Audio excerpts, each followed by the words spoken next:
আলহামদুলিল্লাহ হাজব্যান্ড একটা স্বপ্ন পূরণ করে দিল। কখনো ভাবি নাই যে আসলে জীবনে এত কিছু আশা পূরণ করতে পারবো, এবং আল্লাহ তাআলা এরকম একজন স্বামী আমাকে দেওয়ার জন্য তার কাছে লাখো কোটি শুকরিয়া আদায় করি। আলহামদুলিল্লাহ। আসসালামু আলাইকুম, কেমন আছেন সবাই? আলহামদুলিল্লাহ, আল্লাহর অশেষ রহমতে আমিও ভালো আছি। তো এই যে রান্নার কাজে চলে আসলাম। তো এখানে আমি প্রথমে অল্প কিছু গরুর গোস্ত ছিল ফ্রিজে। টুসুমনি বাবা যেহেতু বলছে যে গরুর গোস্ত রান্না করো, আর সেটা হচ্ছে একটা স্পেশাল জিনিসে রান্না করব।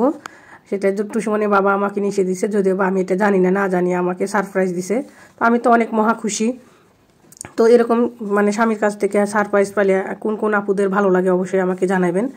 আর হচ্ছে সেটা অবশ্যই দেখাবো, একটু পরেই দেখতে পারবেন। আর হচ্ছে আমি এই গোস্তগুলো ভিজিয়ে রেখে তারপরে এই যে ভালো মতো ধুয়ে পরিষ্কার করে আর এখানে সব ধরনের মশলা দিয়ে এই যে ভালো মতো ম্যারিনেট করে নিচ্ছিলাম। আর হচ্ছে আমার মনে ছিল না যে কতগুলো পেঁয়াজও দিয়ে দিব, তো পরে মনে হয়েছে, তারপরে আবার দিয়ে যে ভালো মতো একেবারে মেখে একটু হালকা করে পানি দিয়ে দিলাম, দিয়ে যে কত সময় মানে অনেক সময় আর কি এটা আমি ম্যারিনেট করে রাখছিলাম 1 ঘন্টা প্লাস।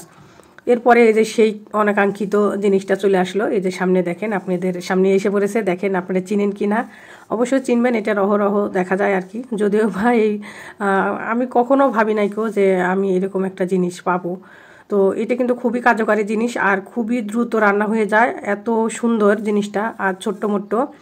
তো যাই হোক, আমাকে এটা টুসুমনি বাবা অর্ডার করে এবং সে যখন এটা পার্সেল করে নিয়ে আসার পরে আমাকে মানে রিসিভ করে যখন নিয়ে আসতে তখন আর কি বলতেছিল যে দেখো এটার মধ্যে খুলে কি কি আছে।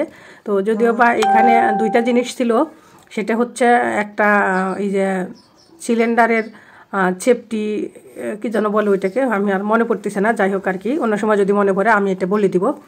তো এই 2টা জিনিস নিয়ে এসে দিছে। আমি টুসুমনি বাবা বলতেছিল যে যেহেতু তোমাকে নতুন জিনিস নিয়ে এসে দিছি, সেক্ষেত্রে তুমি এখানে গরুর গোস্ত রান্না করো, দেখো কেমন হয় আর কত সময় লাগে।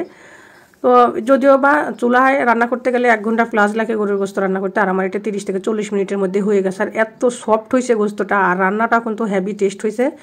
মানে প্রথম রান্না করছি আর পারফেক্টলি মনে করেন একবারে যা কিছু দিছি সব কিছু একেবারে পারফেক্টলি হয়েছে। আর এটার যে একটা সুঘ্রাণ কি বলবো, এটা মানে বলে বোঝানো যাবে না আসলে না খেলে।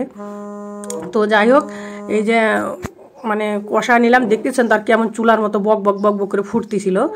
তো কষানো হয়ে গেছে, কষানোর সময় গোস্ত আমার একেবারে নরম হয়ে গেছে। তারপরে আমি একটু ঝোল দিয়ে দিলাম। টুসুমনি বাবা বলছে একটু পাতলা করে ঝোল রান্না করতে। তো যদিও বা লাস্টে কিন্তু ঝোলটা অতটা পাতলা ছিল না, অনেকটাই আর কি ঘন হয়ে গেছে। তো যেটাই হোক না কেন, রান্নাটা কিন্তু মানে এত মজা হয়েছিল। আর আরেকটা কথা, সেটা হচ্ছে আমি এটা কিন্তু আমি রান্না শেখাচ্ছি না কাউকে, রান্না কিন্তু একটা আর্ট। এটা যে যেভাবে রান্না করে সেটাই কিন্তু তার জন্য পারফেক্ট। আর আমি এখানে ভাজা জিরে গুঁড়ো একটু দিয়ে দিলাম, দিয়ে আমার রান্নাটা এই যে ডান। তো আমি এই যে ঢেকে রেখে দিয়েছিলাম একটু সময়, যে মশলাটার ঘ্রাণ যাতে সব জায়গায় ভালো মতো পৌঁছায়, এর জন্য আর কি। তো রেখে এরপরে এই যে একটু আবার নাড়াচাড়া করে দিলাম, যে সবখান পর্যন্ত আর কি মশলাটা যাতে পৌঁছায়। আর কতটা ফুটতিছে, এই যে আশেপাশে দেখলে বুঝতে পারবেন আমার রান্নাটা ডান। আমি এখন এই যে চুলাটা অফ করে দিলাম, চুলা বলতে মানে সুইচটা অফ করে দিলাম, দিয়ে ওই যে ওটা আমি বন্ধ করে মানে একবারে কেবলটা খুলে রাখলাম, কারেন্টের লাইনটা। আর কতটা বক বক করে ফুটতেছিল, আর আমি যে রান্না করতেছি আর আমার টুসুমনি এই যে বসে বসে দেখতেছিল চুপচাপ একেবারে দেখতেছে আর কি। আর আমি এটা মানে ওই কুকারটা যখন আর কি, এটা মিনি কুকার, যদিও আপনাদেরকে নাম বলা হয়নি এত সময়, এটা হচ্ছে একটা মিনি কুকার। তো এই যে টুসুমনি তখন এসে আর কি ঘ্রাণ নিয়ে দেখলো।